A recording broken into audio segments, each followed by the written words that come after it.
भ्राता, प्रत्येक दिव्य घटना का समय निर्धारित है। कुछ ही समय में ब्रह्म मुहूर्त में प्रभु विश्वनाथ के प्रथम दर्शन के लिए माता पुनः प्रकट होंगी। कदाचित तब वो हमें अपना आशीष देंगी। स्मरण रखिए, जब कोई कार्य पूर्ण विश्वास और अपनी सफलता पर बिना संदेह किया जाता है, वो पूर्ण होकर ही रहता है। यदि यहाँ आपके लिए सब कुछ कुशल रहा तो शीघ्र आपको देवी मणिकर्णिका के दर्शन होंगे। मुझे इसका कारण ज्ञात हो चुका है गणेश। कदाचित प्रभु काल भैरव ने जो कहा था वो एक परीक्षा थी।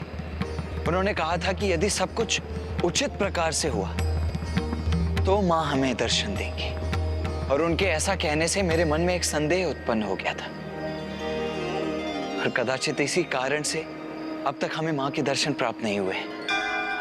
किंतु अब मैं प्रभु विश्वनाथ के कहे अनुसार संपूर्ण निष्ठा के साथ, संपूर्ण विश्वास के साथ कार्य करूंगा। तब माँ हमें अवश्य अपना आशीष और दर्शन प्रदान करेंगी। मणिकर्णिकाय नमः। ओम मणिकर्णिकाय नमः।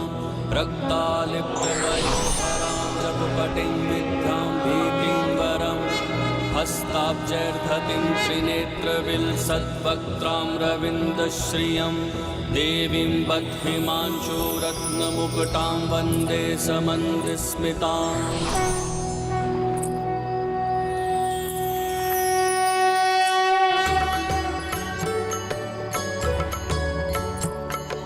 नमो देव्यै महादेव्यै शिवायै सततं नमः। नमः प्रकृत्यै भद्रायै नियतः प्रणतः स्मताम्।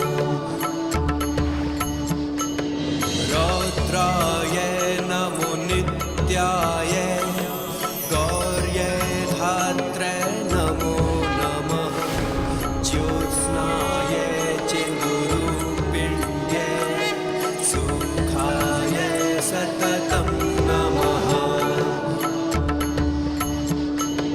कल्याण्यै प्रणतां वृद्ध्यै सिद्ध्यै कुर्मो नमो नमः।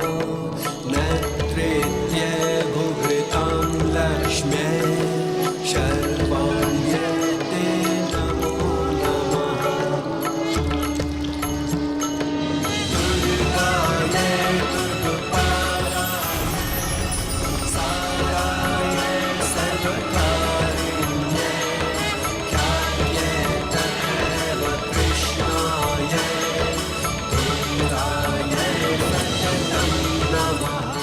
ओम मणिकर्णिकाय नमः। ओम मणिकर्णिकाय नमः।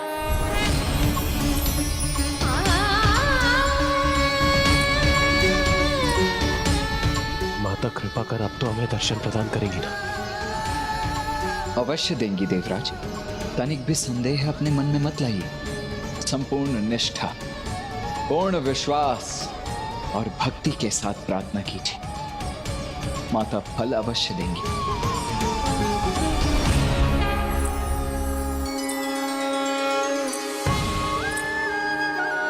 ओम मणिकर्णिकाय नमः। ओम मणिकर्णिकाय नमः। ओम मणिकर्णिकाय नमः। ओम मणिकर्णिकाय नमः।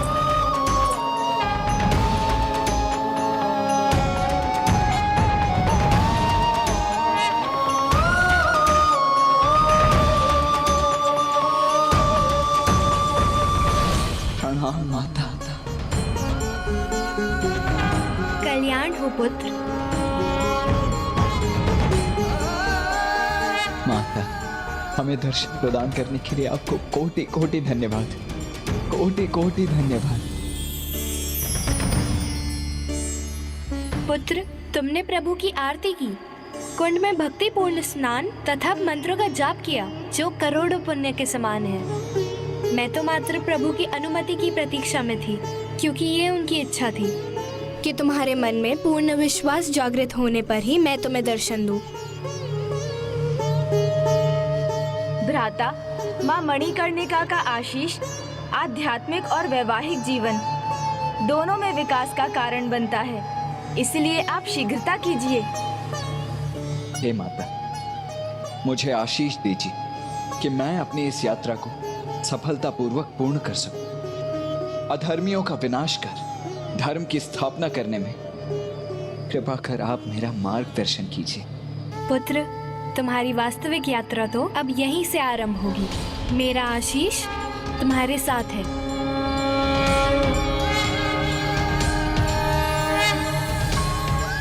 और जिस प्रकार काशी में प्रभु विश्वनाथ ज्योतिर्लिंग के दिव्य तेजपुंज के कारण अग्नि, जल, वायु, धरती और आकाश ये सभी पंचभूत तत्व महान संतुलन में हैं, उसी प्रकार जब अपनी यात्रा की अवधि में तुम प्रभु के पंचभूत लिंगों का दर्शन कर आशीर्वाद प्राप्त करोगे, तभी तुम अपने भीतर के पंचभूत की शक्तियों को जागृत और संतुलित कर पाओगे।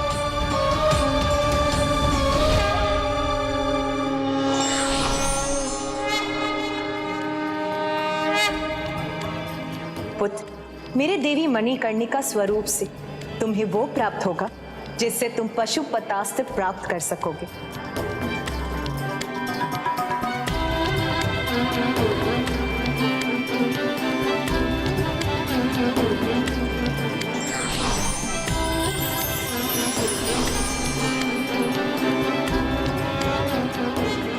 पुत्र, जब तुम पंचभूत शिवलिंगों को ढूंढकर सभी तत्वों की ऊर्जा प्राप्त करोगे, तब उनकी ऊर्जा चक्र भिन्न रंगों में इस कड़े के भाग बनेंगे और तब तुम्हें पाशुपतास्त्र प्राप्त होगा, जिससे तुम सुरापद्मन का वध कर सकोगे।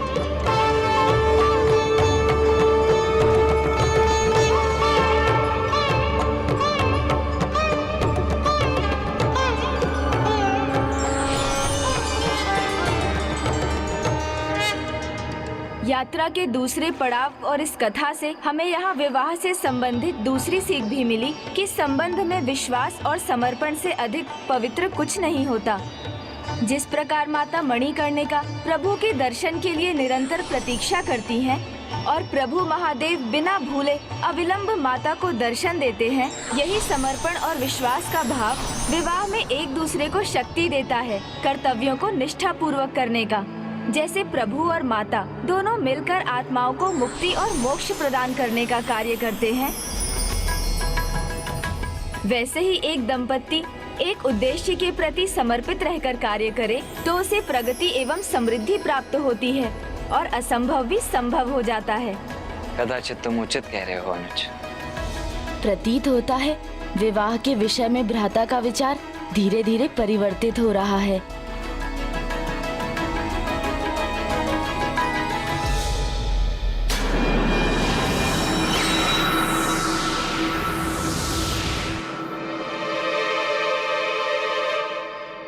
कहीं ऊपर से गिर गए तो अरे तो लेने के देने पड़ जाएंगे। अरे नीचे आ जाइए, नीचे।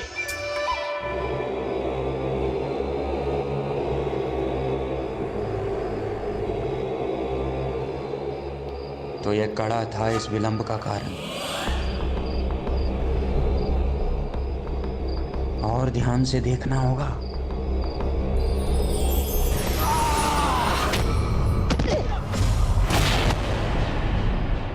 चेतावनी दी थी ना उन्होंने, फिर भी नहीं रुके आप।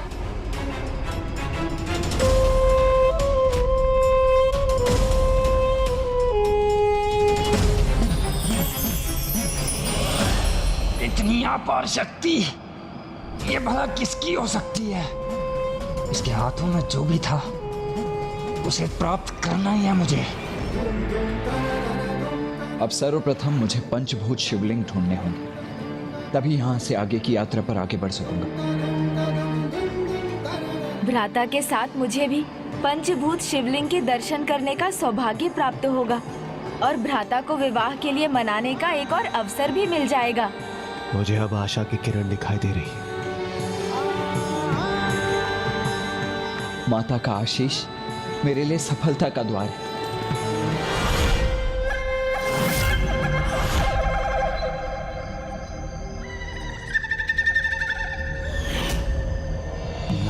भाखन संकट बनेगा, कंटक बनेगा हमारे लिए जो इसने प्राप्त किया है।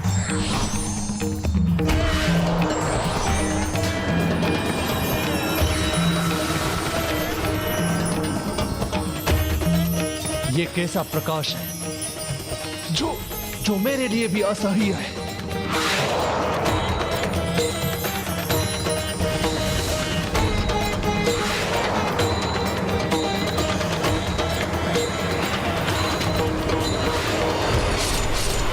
नहीं, किसका प्रकाश? बाण, बाण, बाण।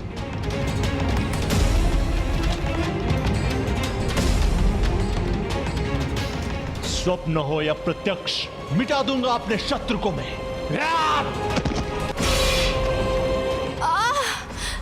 बहन का दुख भी विचलित नहीं करता है इन्हें। प्रतिशोध के स्थान पर निद्रा सुख में लीन है। कैसे भ्राता है ये? बहन नहीं, भय का संक्रमण है। शत्रु के समान ये मेरे दंड की भागी ही है। आज का दिवस इस भीरू की मृत्यु से ही प्रारंभ होगा।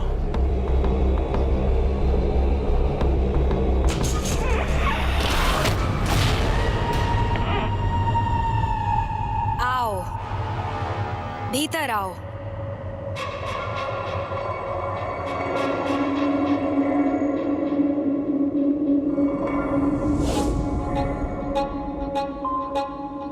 आओ, निकट आओ।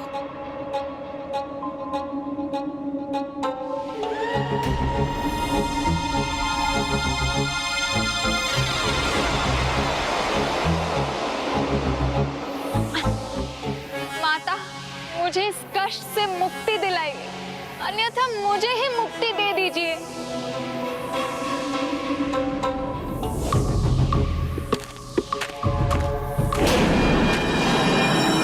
ये सहायता के ही योग्य है, किंतु इसे कष्ट से नहीं, इसे ही मुक्ति दीजिए, अन्यथा ये मेरे शत्रु उस कार्तिकेय की प्रशंसा करके भय का साम्राज्य फैलाएगी और अपने ही भ्राताओं को भयभीत करेगी। पद्मन को मूर्ख समझने की भूल मत करो, मूर्ख नारी। अब कैसे विश्वास दिलाओ? आपके लिए ही शची का अपहरण करने गई थी। ये शत विशत हाथ उसी का प्रमाण है। तुम्हारा हाथ विलग नहीं हुआ है, तुम्हारे कारण संपूर्ण असुर जाति का सम्मान विलग हुआ है। मूर्ख अबला नारी। बस भूलो मत कि एक नारी ने ही तुम जैसे शक्तिशाली पुत्र को जन्म दिया है। इसीलिए एक नारी को अबला समझने की भूल कभी मत करना।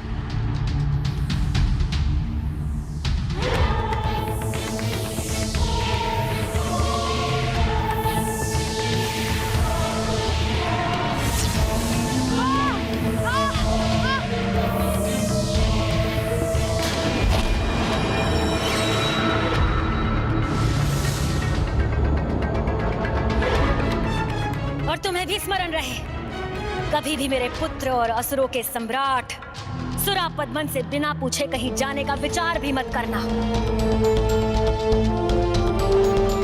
धन्यवाद। सुनना नहीं भाता मुझे। अब जाओ यहाँ से।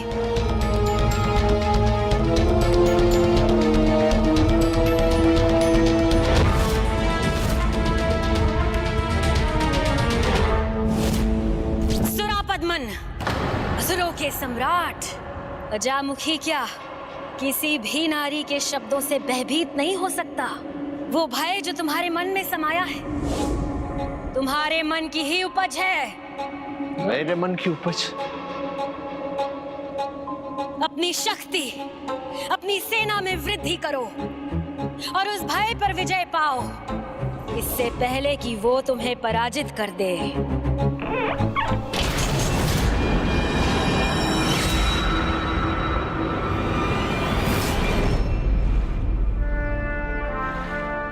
शीघ्र ही पंचभूतों को क्रियान्वित कर पशुपतास्त्र को प्राप्त कर मैं उस दुष्ट असुर का सामना करने के लिए तैयार हो जाऊंगा। मुझे इसी क्षण जाना चाहिए। चलिए देवगण। गणे, तुम यहां से और आगे नहीं जा सकते। काशी एक तीर्थ स्थल है, इसीलिए यहाँ तक आने से मैंने तुम्हें मना नहीं किया, किंतु अब यहाँ से आगे मेरी यात्रा का ये एक अत्यंत महत्वपूर्ण चरण है जिसमें किसी भी कारण का भटकाव मेरी एकाग्रता के लिए उचित नहीं। और क्योंकि तुम किसी छिपे कारण से मेरे साथ हो, इसीलिए तुम यहाँ से आगे हमारे साथ नहीं आ सकते। किंतु भ्राता, पंचभूत शिवलिंगों को पहचानने में मैं आपका सहायक बन सकता हूँ। संसार में अनेकों शिवलिंगों में से ये 5 ही ऐसे हैं जिनमें 5 पंचभूत तत्वों का अद्भुत समन्वय है। तो जब तक तुम अपने भीतर छिपाए उस उद्देश्य को उजागर नहीं कर देते, तब तक मैं स्वयं ही उन पंचभूत शिवलिंगों को ढूंढकर पहचानूं। चलिए।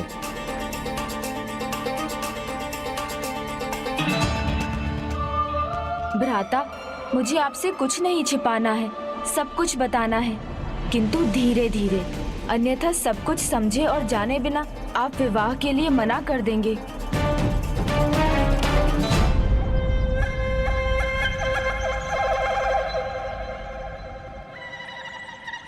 और कितनी प्रतीक्षा करवाएंगे ये? कब जाएंगे काशी छोड़कर? जय गणेश जय गणेश जय गणेश देवा, माता की पार्वती पिता महादेवा। जय गणेश जय। ऐसी दृष्टि गड़ाकर तुम कितना भी देख लो भाखन। प्रभु प्रभु, प्रणाम प्रणाम। मेरी चेतावनी को गंभीरता से लेना चाहिए था तुम्हें। वही तो गणेश जी, यही हमने भी समझाया था। हाँ, यही तो मैंने भी समझाया था कि प्रभु गणेश जी अवश्य आएंगे। और देखिए आ गए। भूलो मत, तुम दोनों के लिए प्रभु भी मैं ही हूँ और स्वामी भी। प्रभु प्रभु। कहते कुछ और हो और करते कुछ और हो। देवता जो ठहरे, हमें कहा था तुमने कि हमारी सहायता करोगे, और वहाँ उसके साथ थे। नहीं नहीं भाखन, वहाँ तो मैं अनुज होने का कर्तव्य निभा रहा था और यहाँ देवता होने का। तुमने प्रार्थना की है तो मुझे भी तो कुछ करना होगा ना। हाँ हाँ, अवश्य अवश्य प्रभु।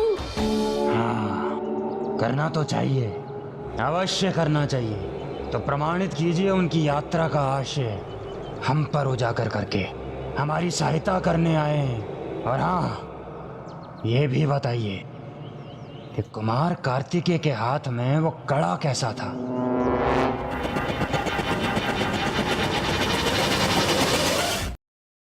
इसे उस दिव्य कड़े का महत्व बता ही देता हूँ, जिससे वो शक्ति संपन्न दिव्य कड़ा पाने के लिए मेरे द्वारा भ्राता को पंचभूत शिव धामों में स्थित लिंगों तक पहुँचाने में ये मेरा सहायक बन जाए, जिनमें प्रथम है श्रीकालहस्ती। वाह वाह, आपने तो वो प्रश्न पूछ लिया प्रभु से जिसका सर्वाधिक महत्व है, जो सबसे बड़ा रहस्य है। तो अब वो रहस्य खोलना होगा इन्हें। इन्होंने ही सहायता करने का वचन दिया था ना। तो सुनिए भाखन जी, मेरे ज्येष्ठ भ्राता कार्तिकेय के संपूर्ण जीवन का एक ही उद्देश्य है, दक्षिण में धर्म की स्थापना, जिसके लिए उन्हें दुष्ट असुर सम्राट सुरापद्मन का वध करना होगा।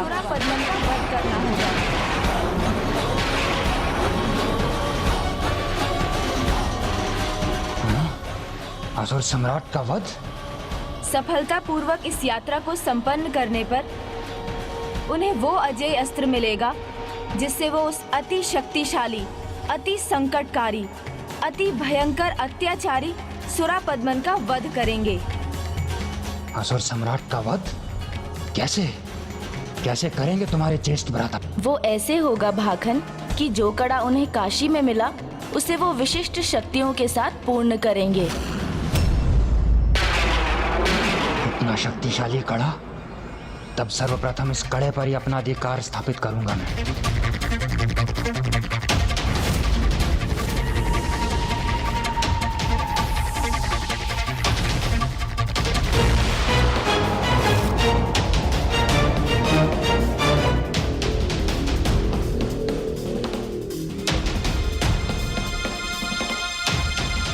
प्रभु, अब हमें यहाँ से किस दिशा में आगे बढ़ना है?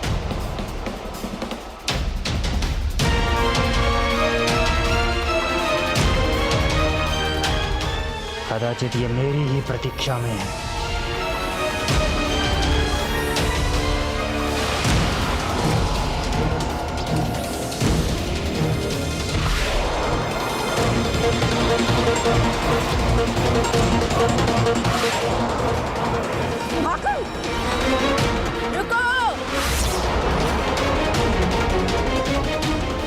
नवाका नवाब का एक शब्द सुनेगा न रुकेगा।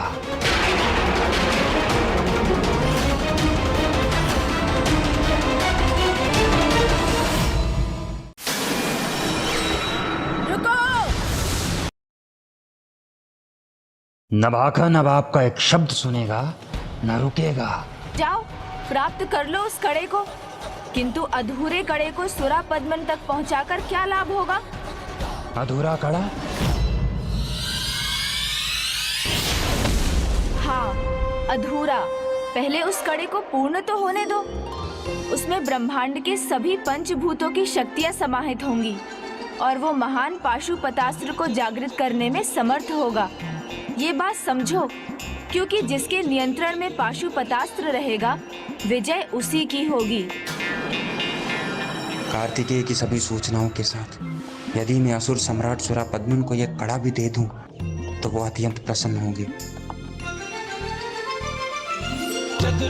और ये कड़ा तभी पूर्ण होगा जब इसे धारण करने वाला पंचभूत शिवलिंग धामों की यात्रा पूर्ण करेगा।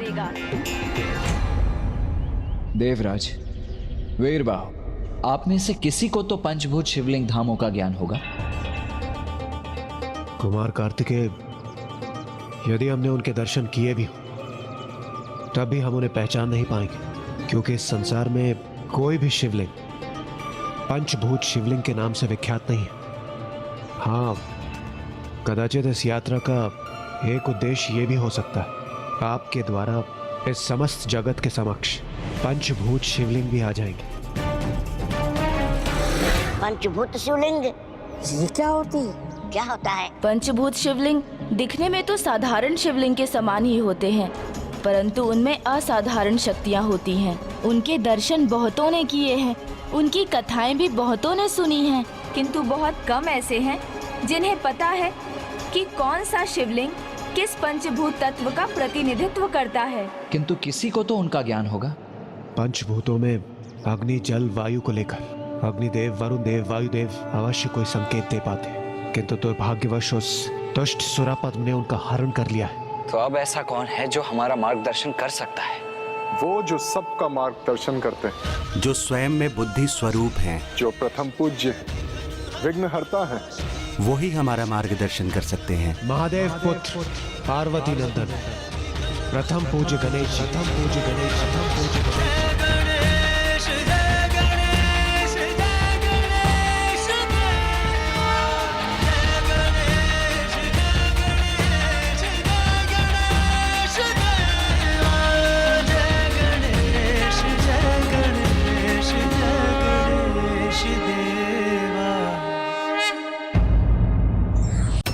यदि इन पंचभूत शिवलिंगों को सामान्य रूप में पहचान पाना संभव नहीं है, तो अब ऐसा कौन है जो हमारा मार्गदर्शन कर सकता है?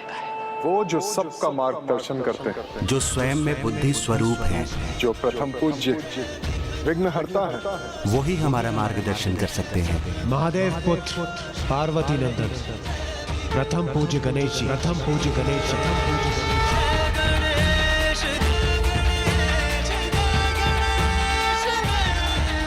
प्रभु, हमें पंचभूत शिवलिंग के बारे में बताने की कृपा कीजिए। सभी पंचभूत शिवलिंग अद्भुत हैं। श्री कालहस्ती, इसमें वायु तत्व की प्रधानता है और ये तिरुकल्थी में स्थित हैं।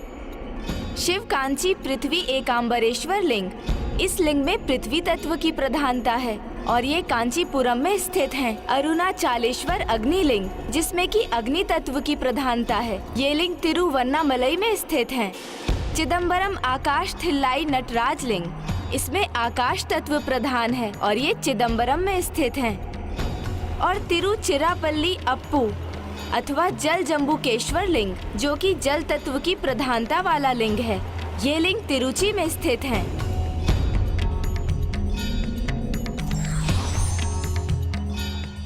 तो ये भी बताइए, सर्वप्रथम कुमार कार्तिकेय, इनमें से कौन से पंचभूत शिवलिंग की यात्रा करने जा रहे हैं? गणेश हमारे साथ नहीं आ सकता, मैं स्वयं ही उनकी पहचान करूंगा। उत्तर में स्थित सभी शिवलिंगों की यात्रा तो हम कर चुके हैं, तो यदि वो पंचभूत शिवलिंग वहां स्थित नहीं है तो अवश्य ही वो दक्षिण में स्थित होंगे। इसीलिए हमें अब दक्षिण दिशा की ओर बढ़ना चाहिए।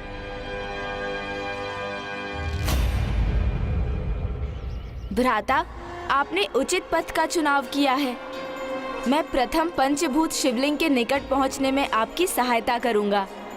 समय नहीं है, शीघ्र बताइए मुझे कि वो सर्वप्रथम कहाँ जाएंगे। नहीं भाखन जी, उनका पीछा नहीं करिए, अपितु उन्हें वहाँ ले चलिए जहाँ आप उन्हें ले जाना चाहते हैं।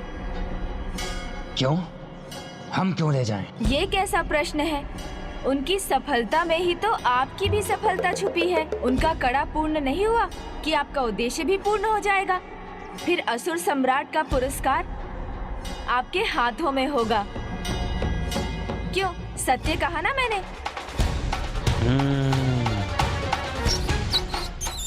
और इस अवधि में आप भ्राता के बारे में सब कुछ ज्ञात भी कर लेंगे, जिसका वचन तो मैंने आपको पहले ही दिया था। शत्रु को उसकी संपूर्णता में जानना हो तो उसके बाहुबल, उसकी मानसिक और आत्म शक्ति का पूर्ण परीक्षण करना चाहिए ना? उचित कहा। सर्वप्रथम बाहुबल का परीक्षण कर लेता हूँ। बस ये बताइए, सबसे निकट पंचभूत स्थान कौन सा है? नदी स्वर्णमुख के तट पर श्रीकालहस्ती।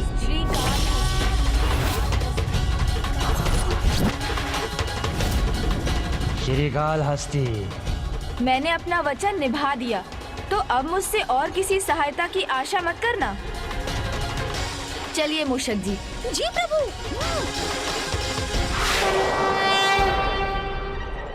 तुम दोनों ऐसे खड़े मत रहो, चलो शीघ्र जाकर स्वर्णमुख नदी की ओर मोड़ो उन्हें, जहां मैं उनके जीवन की सबसे बड़ी चुनौती उनके सामने प्रस्तुत करूंगा। प्रभु, इनके मन में तो कुमार कार्तिकेय के प्रति केवल शत्रु भाव है। मुझे कुछ नहीं करना मूषक जी, क्योंकि भ्राता की परीक्षा लेते लेते ये स्वयं उनकी दिव्यता से परिचित होकर उनका भक्त बनेगा। अर्थात ये तो सरल कार्य है। जो विकट है वो है भ्राता को विवाह के लिए मनाना। उसका उचित उपाय सोचना होगा मुझे।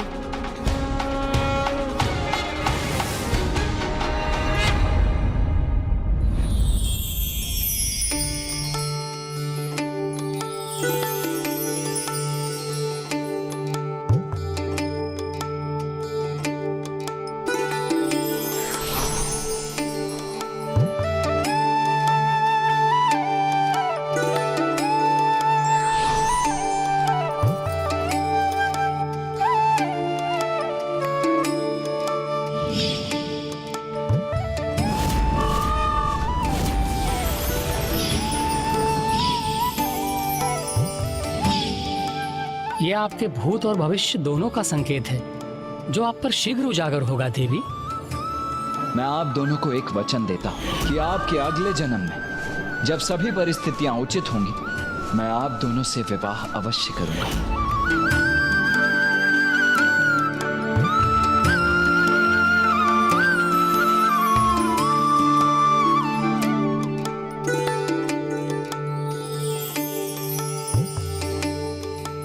वो पूर्ण रूप से अपने पिता के ही समान, उन्हीं के समान पराक्रमी और अपने कर्तव्य के प्रति पूर्ण रूप से समर्पित है मेरा पुत्र।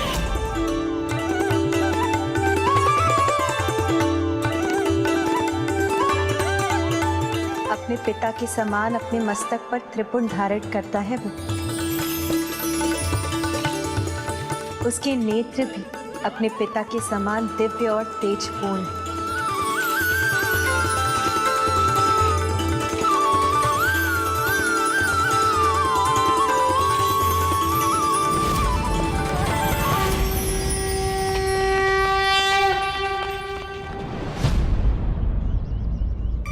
देव सेनापति, अब हम किस मार्ग का चयन करें? ये जो दक्षिणी पश्चिम की ओर जा रहा है, या फिर ये जो दक्षिणी पूरब की ओर जा रहा है? वहां कोई स्वर सुनाई दिया मुझे। प्रभु, आज्ञा दें।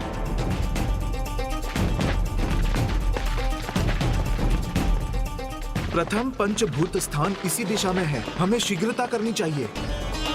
हमें ये तो ज्ञात हो गया कि हमें किस दिशा में जाना चाहिए।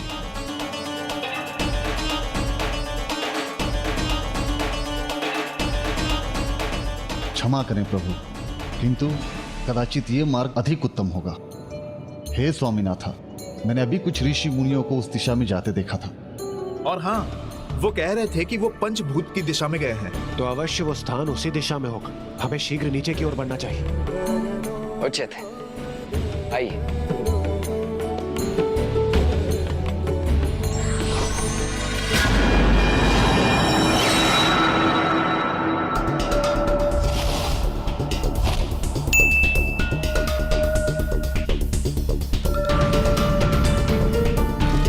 हो गया,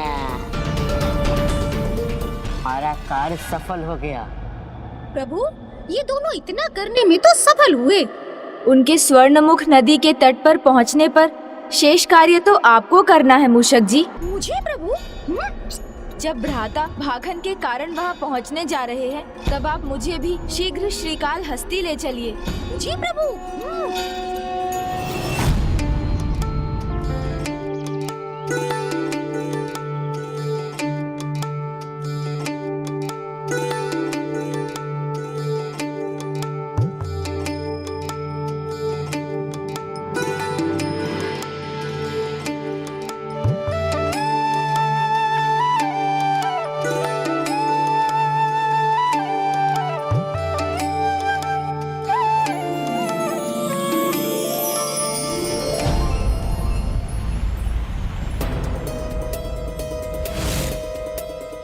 हम इतने समय से इस मार्ग पर चल रहे हैं, तो उन ऋषि मुनियों से भेंट क्यों नहीं हुई अब तक, जिन्हें वीरबाहु ने देखा था? और यहाँ यदि ऋषि मुनि थे भी, तो भी वो पंचभूत स्थान को लेकर वार्तालाप कैसे कर रहे थे? उनके विषय में ज्ञान तो दुर्लभ है। कहीं कोई हमारे साथ छल तो नहीं कर रहा है?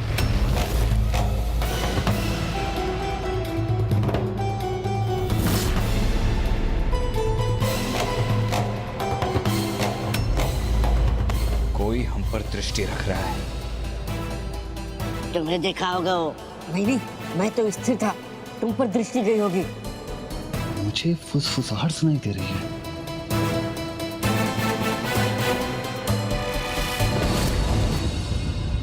यही आ रहे हो। शक्तिशाली प्रतीत होता है। तुम्हें को सामना करना पड़ेगा। नहीं, आकार में बड़ा है, तुम्हें ही सामना करना उसका। आकार प्रकार कुछ नहीं जानता, तुम्हें उसका सामना करना पड़ेगा। नहीं, तुम्हें करना पड़ेगा। तुम्हें करना पड़ेगा। कुमार कार्तिकेय, भला हमारा पीछे कोई क्यों करेगा? इतना तो स्पष्ट है सूर्यदेव कि कोई ये अवश्य चाहता था कि हम इस मार्ग पर आए। किंतु यदि कोई ऐसा चाहता है तो वो हो कौन सकता है? तो ये मैंने कहा ना, तुम्हें करना है।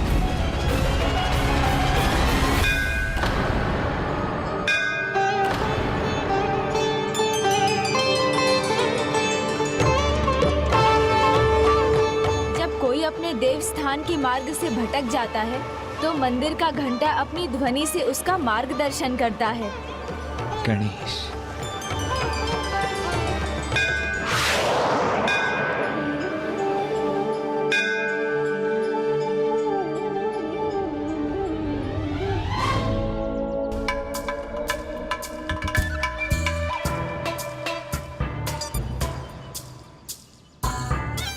संकट फिर आए। हाँ, इससे पहले निकल लेते। हाँ, निकल लेते हैं। चलो। हम उचित मार्ग पर ही हैं, आगे बढ़िए।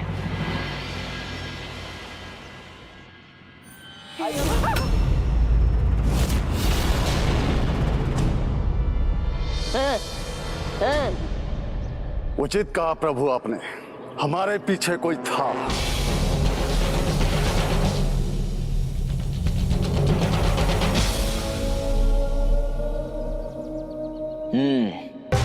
तो सत्य में कोई चाहता था कि हम इस मार्ग पर आए। सावधान, सावधान। किसने भेजा है तुम्हें? यहाँ क्यों आए हो हमारे पीछे? ऐसे नहीं बोलोगे तो ये मेरी गदा बुलवाएगी तुमसे। रुको, आगे मत बढ़ना। हम छोटे जरूर हैं, दुर्बल नहीं है। भाई रुको, हम आगे बढ़े तो धरती कंपित हो जाएगी।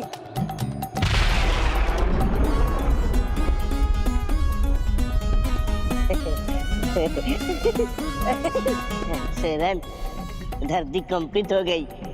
हाँ मयूरन, हमें तो मालूम ही नहीं कि हम वास्तव में इतने शक्तिशाली हैं।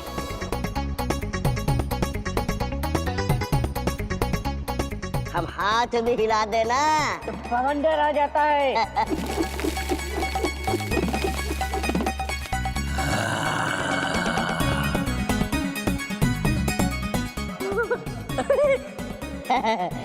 अब जाओ यहाँ से। एक भी पग आगे बढ़ाया तो दूर जाके गिरोगे।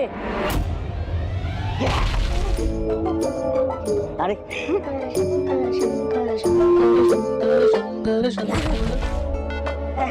मयूर, एक पत्ता भी नहीं हिला।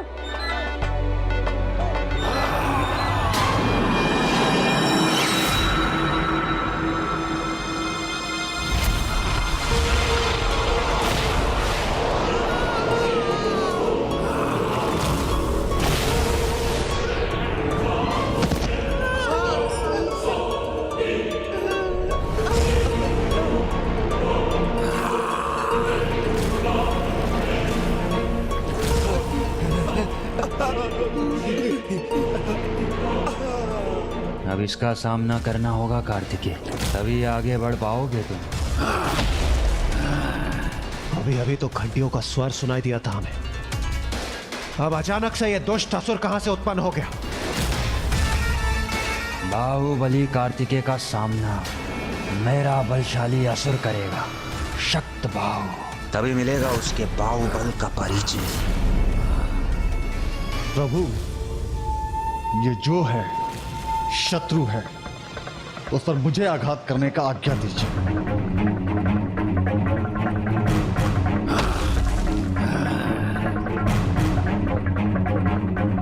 कार्तिकेय कौन है?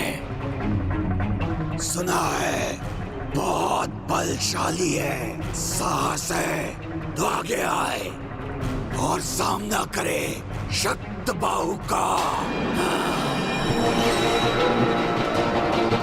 तुम्हारे लिए प्रभु को आगे बढ़ाने की आवश्यकता नहीं, तुम्हें तो मैं उनका सेवक ही पराजित करूंगा। रुको वीरबाहु। नहीं देवता, आप सभी यहीं मेरी प्रतीक्षा कीजिए, मैं अभी आया। हे सेनापति,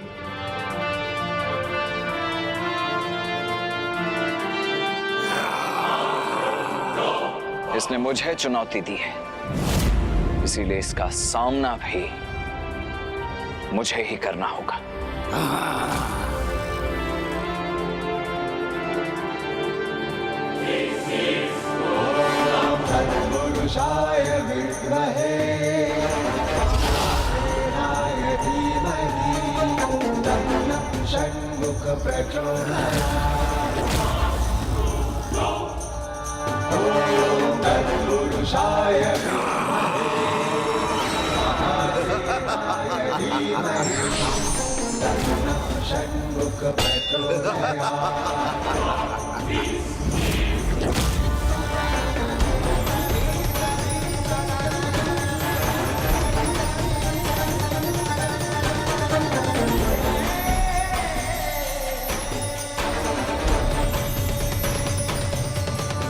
अद्भुत, सर्वथा अद्भुत। माँ, आप पुत्र कार्तिकेय की कितनी अद्भुत और सुंदर कृति बनाई है तुमने। अर्थात तुम्हारे मन मंदिर में पुत्र कार्तिकेय उसी प्रकार वास करता है जैसे मेरे मन में प्रभु महादेव। इसीलिए तो इतनी अद्भुत कृति बनाई है तुमने।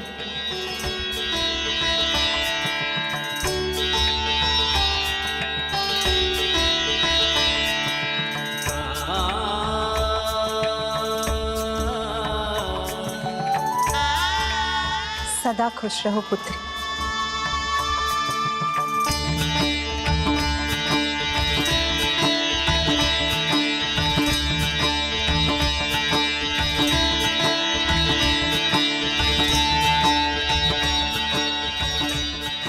हे प्रभु, मुझे ज्ञात नहीं कि मेरे साथ क्या हो रहा है। मैंने तो बस आपकी मूर्त बनाई है, किंतु प्रतीत ऐसा होता है जैसे आप वास्तव में यहाँ हैं, जैसे मेरे आज का नहीं कोई पहले का संबंध है आपसे।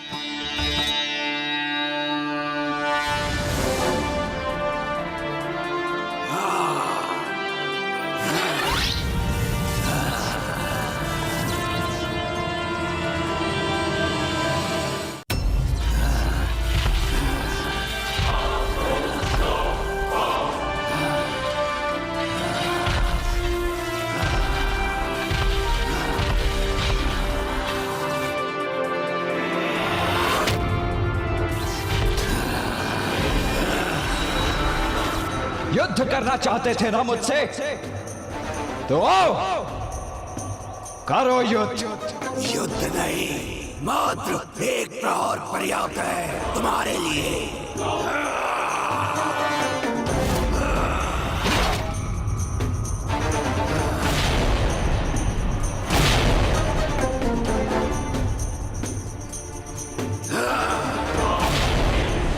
इस बार नहीं बचोगे तुम।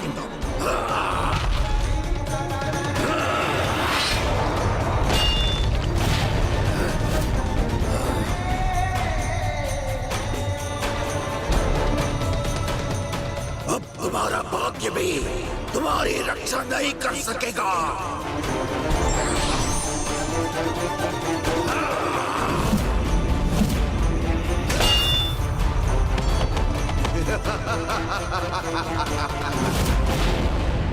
यह असुर तो अत्यंत भयंकर प्रमाणित हो रहा है।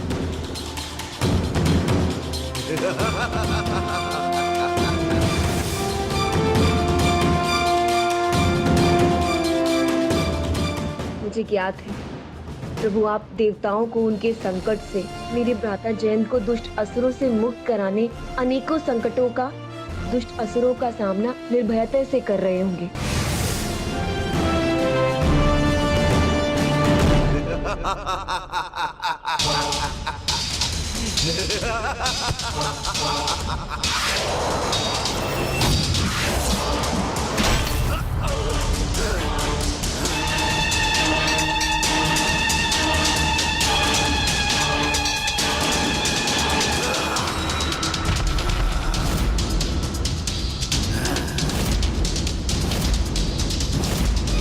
ये क्या कर रहे हैं देव सेनापति कुमार कार्तिक? अपने किसी अस्त्र का आवाहन क्यों नहीं कर रहे हैं? कुछ अधिक ही शक्तिशाली असुर भेज दिया है मैंने। ये बालक शक्त बाहु का सामना नहीं कर सकेगा।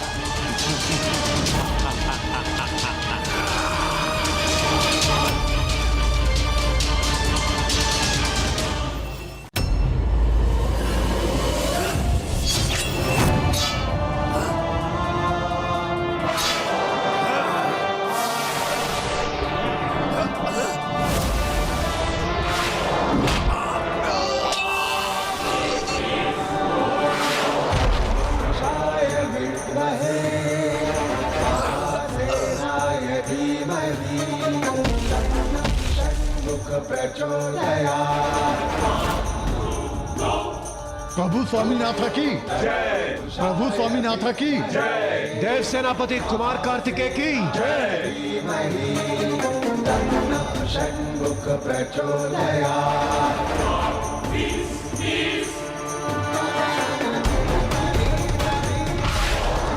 असंभव को कैसे संभव कर दिया इस बालक ने।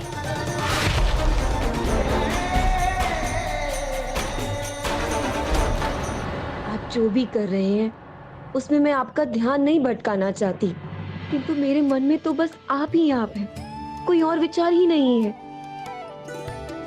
मेरा स्वर आप तक पहुंच रहा है, ऐसा आभास क्यों हो रहा है मुझे? जैसे आप मेरे सामने ही हो और मैं आपके सामने।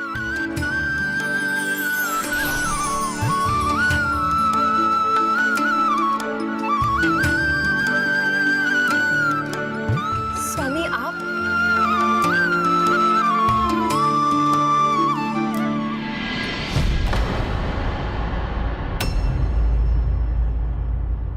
ये हो हो क्या रहा है? यह असुर तो अब शेष रहा नहीं, तो फिर देव सेनापति इतने स्तब्ध क्यों है? भ्राता के इस प्रकार स्तब्ध होने का क्या कारण है? ओहो, कुमार कार्तिकेय के एक ही वार थे। उनके बाहुबल के प्रभाव से आपका असुर सख्त बाहु का बाहुबल फीका पड़ गया। नहीं, वो फीका नहीं पड़ा है। जब तक उसका एक भी भाग क्रियान्वित है, वो मृत नहीं हुआ है। इसीलिए तो मैंने उसका चुनाव किया है।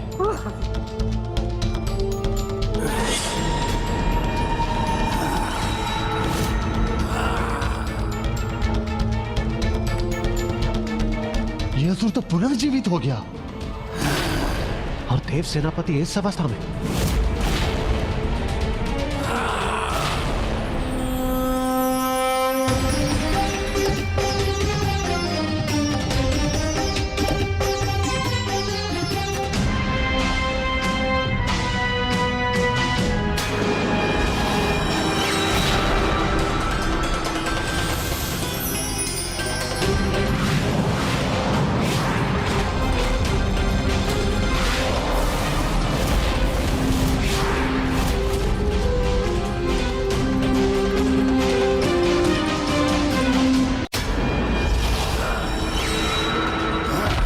सावधान प्रभु।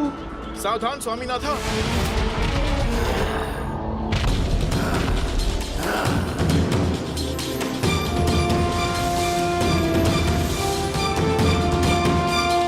अब मेरा मन नियंत्रण में नहीं, विवश हो गई हूँ मैं। किंतु ये उसका समय नहीं है। आप जन्मों से मेरे हृदय में बसे हैं। मुझे पूर्ण विश्वास है, किंतु अपनी भावनाओं को नियंत्रण में रखना भी तो आना चाहिए।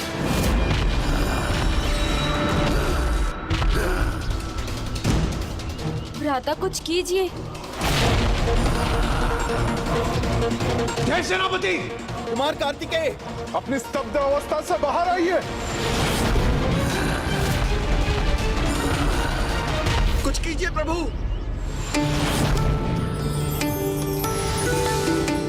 आप अपने हृदय पर नियंत्रण रख सकते हैं प्रभु, किंतु अब आप मेरे सामने हैं, तो मैं अपनी निष्ठा, अपने स्नेह को आप पर कैसे न उड़ेलूं।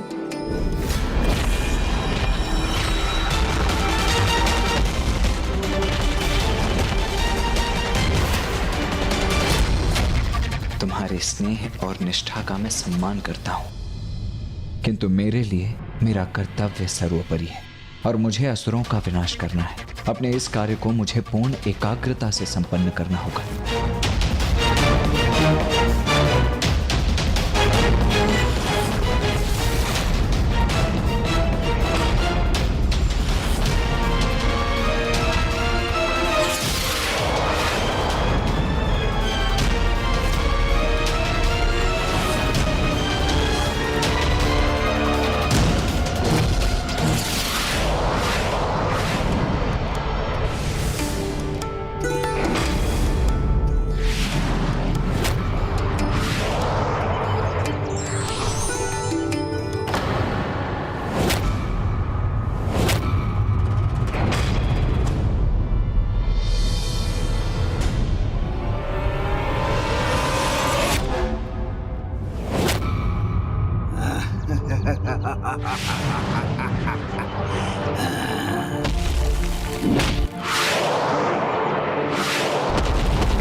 सेनापति कुमार कार्तिकेय की, देश सेनापति कुमार कार्तिकेय की, देश सेनापति कुमार कार्तिकेय की।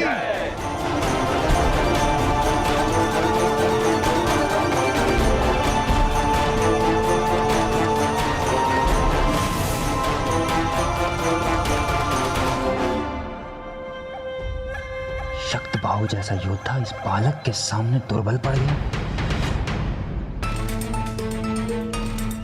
ये बालक तो योद्धाओं का भी योद्धा है, महापराक्रमी, अद्भुत है। मैंने कभी ऐसा योद्धा नहीं देखा। दिव्यता इसके मुखमंडल पर दिखाई देती है। इसका बल और योग्यता इसकी दिव्यता का प्रमाण है। भाखन ने भ्राता को पहचानना आरंभ कर दिया है। आपने उचित कहा था प्रभु। स्वामी कार्तिकेय के पराक्रम को देख उनसे प्रभावित हुए बिना नहीं रह पाएगा भाखन। इस आयु में ही युद्ध कला और कौशल में इतना निपुण, नेतृत्व करने के लिए सर्वथा योग्य है। ओहो, असुर होकर इस बालक की प्रशंसा, वो भी अपने असुर के मृत्यु पर। कहीं आप असुर सम्राट सूरा पद्मन की शरण छोड़कर इसकी शरण में तो नहीं जाना चाहते आप? नहीं नहीं, कदापि नहीं। शत्रु की प्रशंसा का अर्थ उसकी भक्ति करना कदापि नहीं होता। अभी तो 2 परीक्षाएं शेष हैं। बाहुबल का धनी है तो क्या हुआ, मानसिक रूप से कितना शक्तिशाली है ये जानना भी तो आवश्यक है। ऐसी विकट चुनौती प्रस्तुत करूंगा जिसके सामने इसकी मानसिक शक्ति असफल हो जाएगी। चलिए अब आगे बढ़ते हैं, जिससे हम संध्या होने से पूर्व मंदिर पहुंचकर पूजा कर सकें।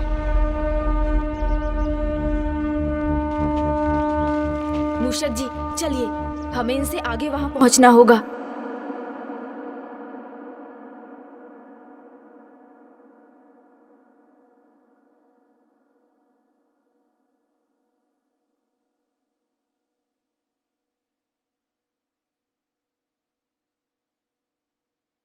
यहाँ का वायु प्रवाह यहाँ के वातावरण और दिव्यता का आभास करा रहा है। केवल वायु ही नहीं देवराज, यहाँ तो ये निर्मल जल भी अत्यंत दिव्य और पावन है। पावन तो होगा ही ना, जब ये दिव्य नदी स्वर्णमुखी है।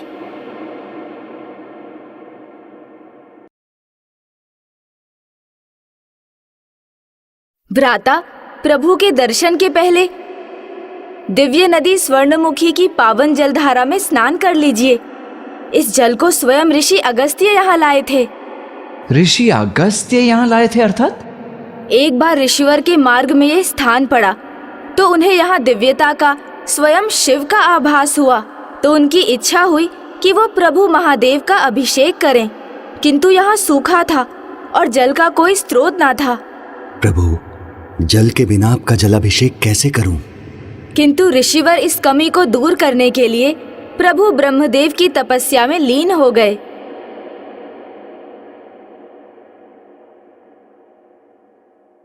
और अंततः प्रभु ने स्वयं आकर उन्हें दर्शन दिए। हे महर्षि, आपके मन में समाई प्रभु भक्ति और पूजा की लालसा देखकर मैं अत्यंत प्रसन्न हुआ। प्रणाम प्रभु ब्रह्मदेव। मुझे ज्ञात है कि आपकी क्या इच्छा है। आप निश्चिंत रहिए, महादेव का कोई भी भक्त अब उनकी पूजा से यहाँ वंचित नहीं होगा। ये मेरा वरदान है। तत्काल ब्रह्मदेव ने माता गंगा का आवाहन किया और वो अगस्त्य पर्वत पर प्रकट हुई।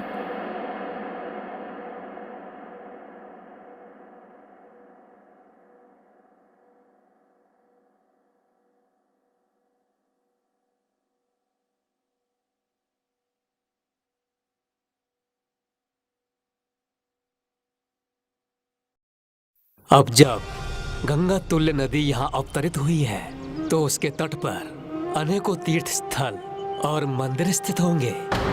उगते सूर्य की किरणों को प्रतिबिंबित करने वाली इन नदी को स्वर्णमुखी कहा जाता है और ब्रह्मदेव के वचन अनुसार उनके तट पर अनेकों महान तीर्थ हैं। वो तीर्थ भी जिसे ढूंढने आप निकले हैं। कथा रोचक है, किंतु गणेश, मैंने कहा ना कि मुझे तुम्हारी किसी सहायता की कोई आवश्यकता नहीं है। मैं स्वयं की सहायता स्वयं कर सकता हूँ, स्वयं का मार्ग स्वयं ढूंढ सकता हूँ। भ्राता,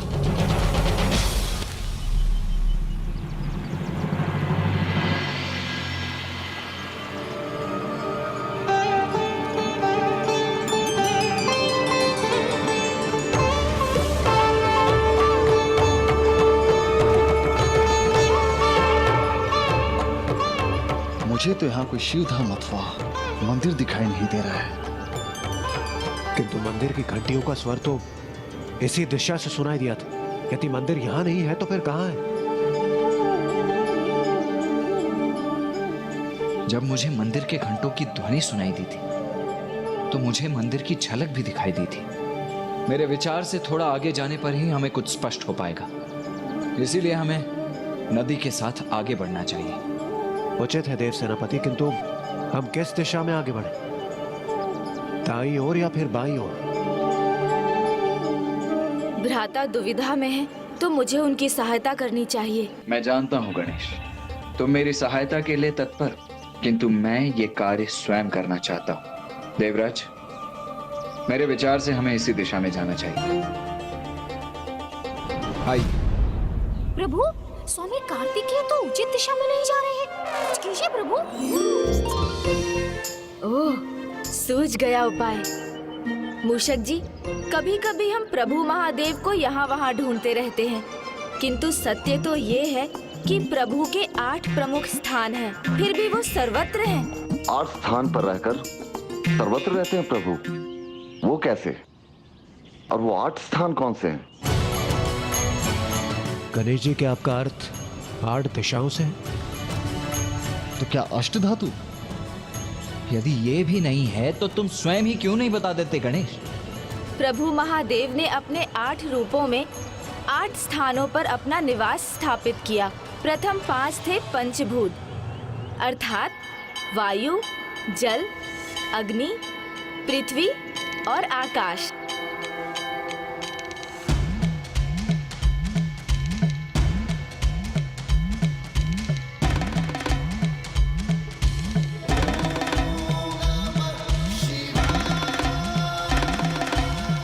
प्रभु ने जिन अन्य रूपों का चुनाव किया वो थे सूर्य और चंद्र।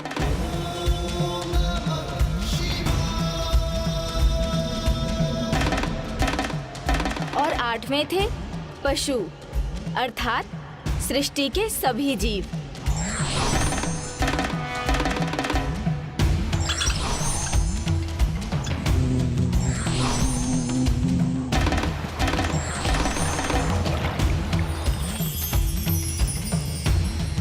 और ये 8 तत्व तो सृष्टि में सर्वत्र व्याप्त हैं। इसलिए इनका चुनाव कर प्रभु पशुपतिनाथ ने इन 8 रूपों में सृष्टि के कण कण में वास करने का निर्णय लिया। और प्रभु महादेव के ये 8 रूप अष्टमूर्ति कहलाते हैं।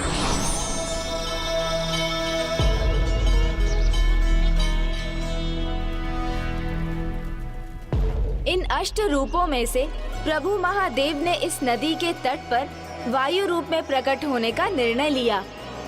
ये बताने के लिए बहुत बहुत धन्यवाद गणेश, किंतु अब हम स्वयं ही वहां पहुंच जाएंगे। अवश्य भ्राता, मुझे इसमें तनिक भी संदेह नहीं, क्योंकि प्रभु महादेव यहाँ अपने वायु रूप में हैं। इसलिए मात्र उनका आभास ही उन तक ले जाएगा।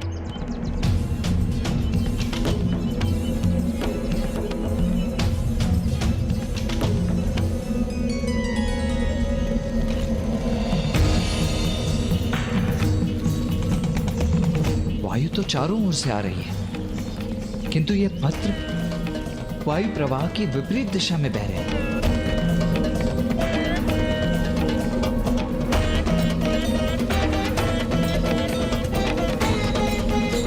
क्षमा करें प्रभु, मात्र पत्र ही नहीं, यहाँ का कण कण विपरीत दिशा में पड़ रहा है। ये कैसे संभव है? प्रभु, वो बेल वृक्ष को देखिए। बेल पत्र पुष्प ये तो एकमात्र प्रभु महादेव की ओर ही आकर्षित होते हैं, और यहाँ वो वायु के नियमों के विपरीत जाकर अपना स्वाभाविक आचरण ही कर रहे हैं, जो केवल चमत्कार से ही संभव है। और ये चमत्कार तो केवल वही कर सकते हैं जिनका वायु के नियमों पर भी नियंत्रण है। अर्थात हम उचित दिशा में ही जा रहे हैं देवगण। एक मंदिर की आकृति तो दिखाई दी मुझे।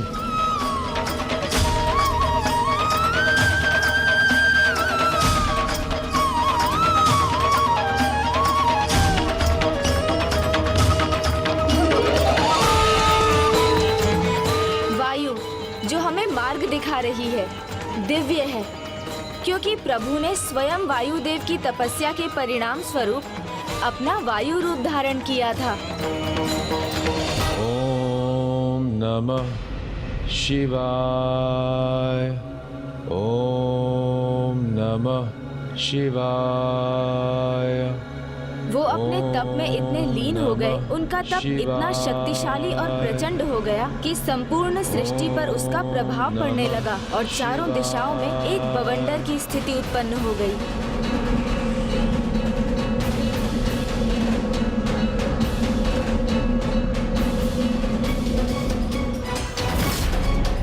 शीघ्र वो बवंडर रूपी वायु प्रवाह त्रिलोक तक भी पहुंच गया।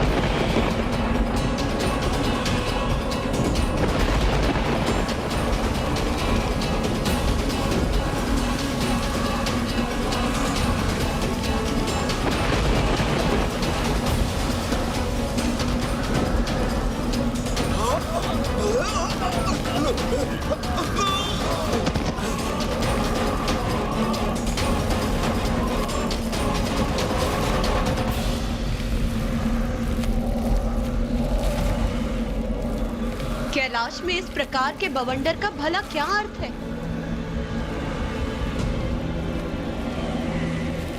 ओम नमः शिवाय। ओम नमः शिवाय।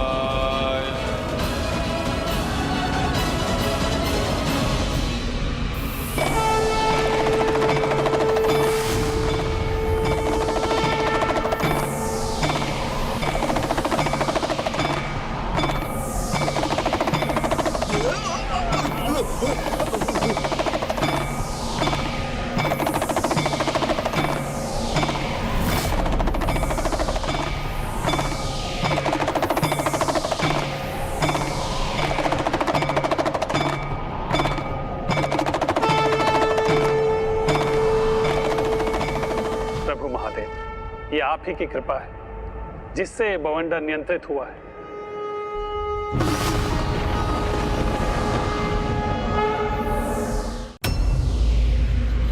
प्रभु, वायुदेव के तप की ऊर्जा एकमात्र आप ही साध सकते हैं।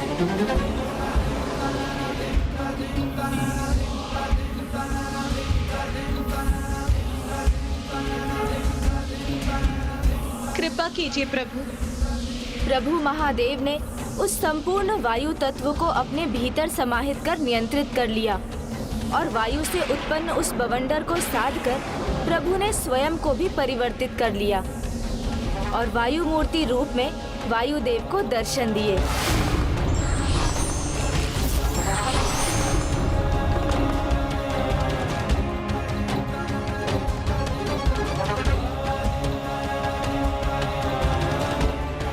प्रभु,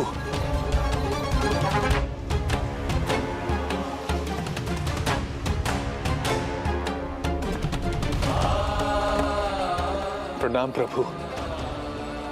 मैं कृतार्थ हुआ आपके दर्शन पाकर। वायुदेव, पूर्ण हुई आपकी तपस्या। आपकी तप की ऊर्जा का अनुभव केवल मैंने ही नहीं किया, अपितु समस्त सृष्टि ने उस ऊर्जा का अनुभव किया है। इसलिए मैं प्रसन्न होकर आपको ये वरदान देता हूँ, वायु सृष्टि में जीवन का आधार बनने के साथ संसार में हर स्थान पर व्याप्त रहेगी। प्रभु, आपका वायु मूर्ति रूप में दर्शन देना मेरे लिए किसी बड़े वरदान से कम नहीं है। मेरे तप का इससे बढ़कर और कोई उद्देश्य नहीं था। उद्देश्य और कारण दोनों समाहित हैं आपके तप में। वायुदेव, आपको तो ये ज्ञात है कि सृष्टि में कोई भी घटना अकारण नहीं होती। आपके तप के परिणाम स्वरूप आने वाले समय में ये वायु रूप मेरी अष्ट मूर्तियों में से एक होगा और आपका ये तप स्थल मेरे पंचभूत स्थलों में से एक होगा, जहां मैं स्वयंभू कर्पूर लिंग के रूप में प्रकट होकर सदैव विराजमान रहूंगा। प्रणाम प्रभु।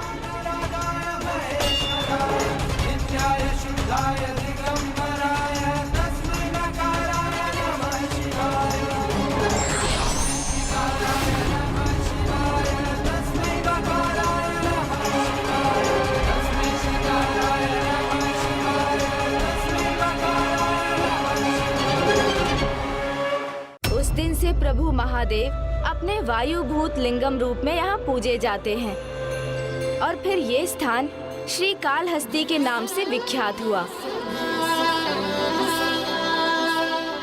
किंतु श्रीकालहस्ती ही क्यों? अवश्य इसके पीछे कोई कथा होगी। अवश्य है, इसके पीछे भी एक कथा है, किंतु एक नहीं, श्री कालहस्ती से संबंधित 4 महत्वपूर्ण कथाएं हैं कि कैसे इस मंदिर का नाम पड़ा और किस प्रकार श्री कालहस्ती आने वाले भक्त मोक्ष प्राप्त कर स्वयं प्रभु महादेव में समा गए।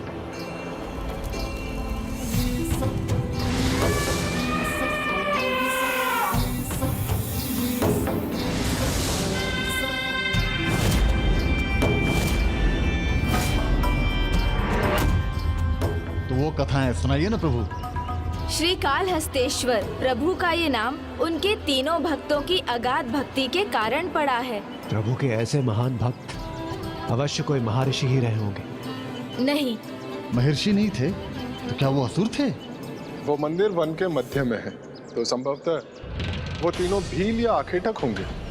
नहीं, मानव योनि के हो ऐसा सौभाग्य भी नहीं था उनका।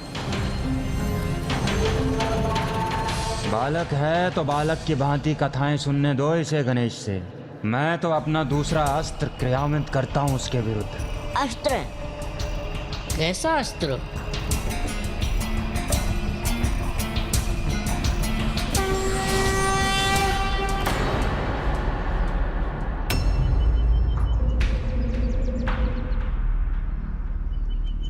विष्णु जो असुरों का परम शत्रु है, उसका ये परम भक्त यहाँ क्या करने आया है? कुछ तो आशय अवश्य है इसका। सूचना है इसके पास या कोई योजना? इसे ज्ञात करना होगा। ज्ञात तो मैं कर ही लूंगा, क्योंकि किसी के मन को पढ़ना मुझे भली भांति आता है।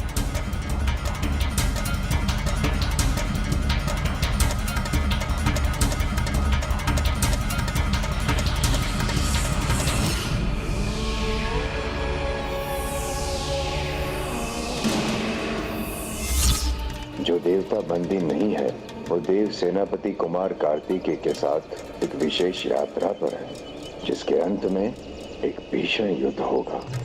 इसीलिए प्रथम पंचभूत शिवलिंग की यात्रा संपन्न होने तक मुझे विश्व शांति के लिए यज्ञ करना होगा। क्या प्रश्न पूछा था तुमने कि क्या होगा मेरा अगला अस्त्र? तो सुनो, इस देव ऋषि का यज्ञ ही होगा वो अस्त्र। यज्ञ? अस्त्र? ऋषि? कुछ समझ में नहीं आया। यदि मनुष्य भी नहीं थे वो तीनों शिव भक्त, तो और कौन थे? श्री कालहस्ती के श्री का अर्थ है एक मकड़ा। हाँ, कितना भी अविश्वसनीय क्यों ना हो, किंतु उनका प्रथम भक्त एक मकड़ा ही था।